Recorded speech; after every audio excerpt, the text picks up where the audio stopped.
Hello అండి, welcome back to my channel. మన ఆంధ్రప్రదేశ్ లో ఉన్నటువంటి మహిళలకు సంబంధించి ఒక కీలక అప్డేట్ అయితే రావడం జరిగిందండి. సో మన ఆంధ్రప్రదేశ్ రాష్ట్ర వ్యాప్తంగా ఉన్నటువంటి మహిళలకు ఆడబిడ్డ నిధి అనే పథకానికి సంబంధించి సంవత్సరానికి 18,000 రూపాయలు, అలానే ప్రతి నెల కూడా 1,100 రూపాయలు ఇస్తామని చెప్పేసి మనకు సీఎం చంద్రబాబు నాయుడు గారు ఎన్నికల సమయంలో అయితే హామీ అయితే ఇవ్వడం జరిగిందనమాట. అయితే ఈ పథకాన్ని 2026లో ఎప్పుడు అమలు చేస్తూ ఉన్నారు అనేది తెలుసుకుందాము. అలానే మనకు కుటుంబ ప్రభుత్వం అధికారంలోకి వచ్చి 1.5 సంవత్సరం కంప్లీట్ అయితే అయిపోయింది, కానీ మనకు ఈ పథకాన్ని అయితే ఇంకా అమలు అయితే చేయలేదన్నమాట. సో చాలా మంది అయితే అడుగుతూ ఉన్నారు ఎప్పుడు అమలు చేస్తారని చెప్పేసి. మరి ఈ పథకానికి సంబంధించి అర్హులు ఎవరు, ఈ డాక్యుమెంట్స్ కావాలి, ఎప్పుడు ప్రారంభించబోతూ ఉన్నారు, ఈ అర్హతలు ఉండాలి, ఏ డాక్యుమెంట్స్ కావాలి అనే పూర్తి ఇన్ఫర్మేషన్ అయితే తెలుసుకుందామండి. సో ఎవరు కూడా వీడియోని స్కిప్ చేయకుండా ఫస్ట్ నుంచి లాస్ట్ వరకు చూడండి, అప్పుడు మీకు పూర్తి ఇన్ఫర్మేషన్ అయితే క్లియర్ అండ్ క్లారిటీగా అర్థమవుతుంది అనమాట. అలానే ఇలాంటి మరిన్ని అప్డేట్స్ అన్ని కూడా మీ మొబైల్ ద్వారా ఉచితంగా తెలుసుకోవాలి అనుకుంటే వెంటనే ఈ ఛానల్ ని సబ్స్క్రైబ్ చేసుకోండి. సబ్స్క్రైబ్ చేసుకోవడం వల్ల ప్రభుత్వం నుంచి వచ్చే లేటెస్ట్ అప్డేట్స్ అన్ని కూడా మీ ఫోన్ ద్వారా ఉచితంగా అయితే తెలుసుకుంటారనమాట. అలానే ఈ ఇన్ఫర్మేషన్ ని మీ ఫ్రెండ్స్ అండ్ ఫ్యామిలీ మెంబర్స్ కి షేర్ చేసి నాకు సపోర్ట్ చేయండి. ఇంకా వెయిట్ చేయకుండా అయితే వెళ్ళిపోదాము.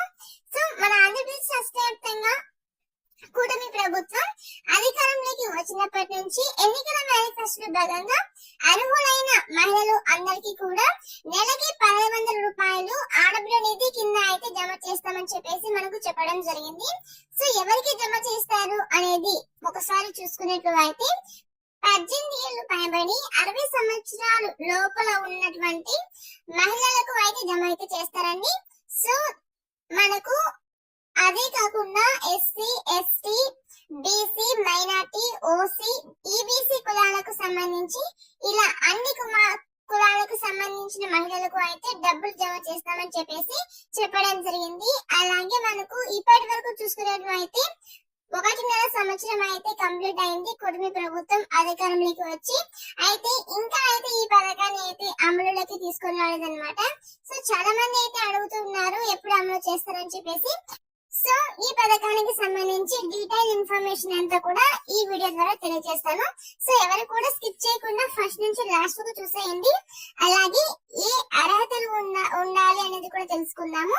అలాగే మనకు బడ్జెట్ కూడా కేటాయింపు చేయడం జరిగిందండి. మరి ఎప్పుడు ప్రారంభించే అవకాశం ఉంది అనేది కూడా తెలుసుకుందాము. మొదటిగా మనకు ఈ ఆడబిడ్డ నిధి అనే పథకానికి సంబంధించి 18 ఏళ్ల నుంచి 60 సంవత్సరాలు మధ్య కలిగి ఉన్న మహిళలకు డబ్బులు జమ అయితే చేస్తారు. అది కూడా ఎస్సీ, ఎస్టీ, బీసీ, ఓబీసీ అలానే మైనార్టీ కులాలకు సంబంధించిన మహిళలకు చేస్తారనమాట. అందులో ముఖ్యంగా ఏంటంటే మనకు గతంలో ఏంటంటే గత ప్రభుత్వం ఉన్నప్పుడు అంటే వైఎస్ఆర్ ప్రభుత్వం ఉన్నప్పుడు వైఎస్ఆర్ చేయూత, వైఎస్ఆర్ కప్పు నేస్తం ఇలాంటి పథకాలు ఉండేవి కదా.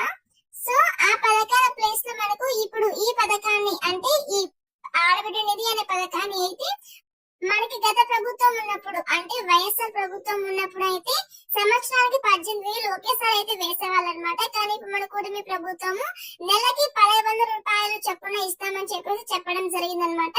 సో కుటుంబ ప్రభుత్వం ఎన్నికల హామీలో భాగంగా ఈ యొక్క పథకాన్ని అయితే అమలు చేస్తామని చెప్పేసి చెప్పడం జరిగింది. సో ఆ పథకం ప్లేస్ లో ఈ ఆడబిడ్డ నిధి అనే పథకాన్ని పేరు మార్చి పెట్టేసి మనకు నెలకి 1,100 చొప్పున ఎలా కుదిరితే అలా సంవత్సరానికి 18,000 అయినా సరే సంవత్సరానికి నెలకి 1,100 ఎలా అయినా అయితే ఇస్తారనమాట. సో మనకు ఈ పథకానికి సంబంధించి ఏం చెప్పారంటే ఒక రేషన్ కార్డ్ కి సంబంధించి ఎంత మంది అర్హులై ఉంటే అంటే ఒక రేషన్ కార్డు లో ఎంత మంది మహిళలు ఉంటే వారందరికీ కూడా ఒక్కొక్కరికి సంవత్సరానికి 18,000 ప్రతి నెల కూడా 1,100 రూపాయలు ఇస్తామని చెప్పేసి చెప్పడం జరిగింది. ఇప్పుడు కనుక చూసుకున్నట్లు అయితే మనకు బడ్జెట్ లో ఆల్రెడీ ఈ పథకానికి సంబంధించి డబ్బులు అనేవి కేటాయించడం జరిగిందనమాట. సో ఈ పథకానికి ఇంత ఖర్చు అవుతుంది అని చెప్పేసి మనకు ప్రభుత్వం అయితే ఎస్టిమేషన్ కూడా వేసి బడ్జెట్ కూడా కేటాయించడం జరిగిందనమాట. దాదాపుగా మనకు 3,300 కోట్ల రూపాయలు అయితే ఖర్చు అవుతుందని చెప్పేసి మన కుటుంబ ప్రభుత్వం అంచనా వేసి మనకు బడ్జెట్ లో కేటాయించడం జరిగిందన్నమాట.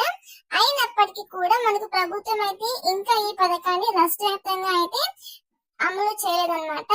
మరి దీనికి సంబంధించిన విధి విధానాలు గైడ్ లైన్స్ అయితే ప్రభుత్వం అయితే ఇంకా రిలీజ్ చేయవలసి ఉందండి.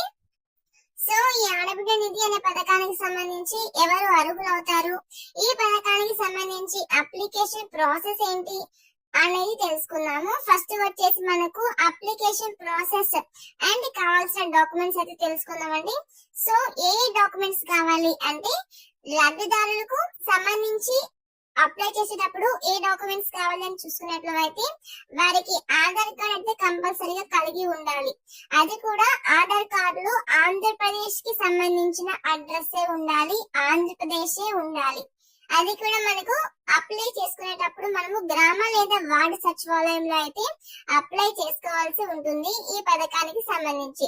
అలానే మనము లబ్ధిదారులు అప్లై చేసేటప్పుడు గ్రామ లేదా వార్డు సచివాలయానికి వెళ్ళేటప్పుడు ఏ డాక్యుమెంట్స్ కావాలి అని చూసుకున్నట్లయితే బ్యాంక్ అకౌంట్, అలానే పాస్బుక్, అలానే caste certificate, income certificate, ration card xerox, Aadhaar card xerox, మీ ఫోటో ఇవన్నీ కూడా తీసుకొని గ్రామ లేదా వార్డు సచివాలయంలో అయితే ఇవ్వాల్సి అయితే ఉంటుంది.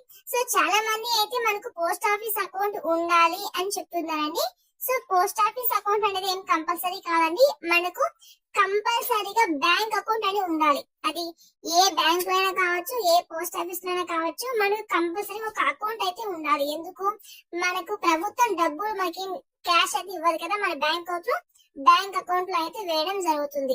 అందుకే మనకు ప్రభుత్వం మనకు వేయాలి కాబట్టి మనకు కంపల్సరీగా పోస్ట్ ఆఫీస్ అకౌంట్ అయినా సరే, బ్యాంక్ అకౌంట్ అయినా సరే ఏదైనా ఒకటి అయితే ఉండాలన్నమాట. మరి మనకు బ్యాంక్ అకౌంట్, మన బ్యాంక్ లో అకౌంట్ చేయించుకునేటప్పుడు దానికి ఎన్పిసిఐ లింక్ అనేది చేయించుకొని ఉండాలి. ఎన్పిసిఐ మ్యాపింగ్ అనేది ఉండాలన్నమాట. సో మనకు ఎన్పిసిఐ మ్యాపింగ్ అంటే మన ఫోన్ నెంబర్ అనేది లింక్ చేస్తారు బ్యాంక్ అకౌంట్ కి. సో మనకు ప్రభుత్వం వెంటనే డబ్బులు వేసినప్పుడు మనకు వెంటనే మెసేజ్ రావడానికి, డబ్బులు పడింది అని తెలపడానికి ఆ ఎన్పిసిఐ లింక్ అన్నమాట. సో అలా లింక్ చేసుకోవడం వల్ల ఇది అయితే ఉపయోగం అండి. సో మనకు పోస్ట్ ఆఫీస్ అకౌంట్ అయితే అది ఆటోమేటిక్ గా ఎన్పిసిఐ లింక్ చేసి మనకు పోస్ట్ ఆఫీస్ అకౌంట్ క్రియేట్ చేస్తారు. సో ఇది అంటే bank account, post office account మీ ఇష్టం, ఏదైనా ఒకటే అన్నమాట. బ్యాంక్ అకౌంట్ అయితే కంపల్సరీ. అలానే మనకి ఉద్యోగం చేసే వాళ్ళకి, గవర్నమెంట్ ఉద్యోగులకి, ఇన్కమ్ ట్యాక్స్ పే చేసే వాళ్ళకి, 4 వీలర్ ఉన్న వారికి, అలానే పెన్షన్ పొందుతూ ఉన్న వారికి, ఇలాంటి ఎవరికి కూడా ఈ పథకానికి సంబంధించి అర్హత అయితే ఉండదండి. అలానే 6 నెలల నుంచి అంటే గడిచిన 6 నెలల నుంచి కరెంట్ బిల్లు ఎవరికి అయితే 300 యూనిట్ల కంటే ఎక్కువ ఉందో వాళ్ళకి కూడా అర్హత ఉండదు. సో ఇది అండి ఈ పథకానికి సంబంధించి పూర్తి ఇన్ఫర్మేషన్. సో మనకు ఈ జనవరి లేదా ఫిబ్రవరి నెలలో ఈ పథకానికి సంబంధించి అప్లికేషన్ ప్రాసెస్ అయితే స్టార్ట్ అవుతుందండి.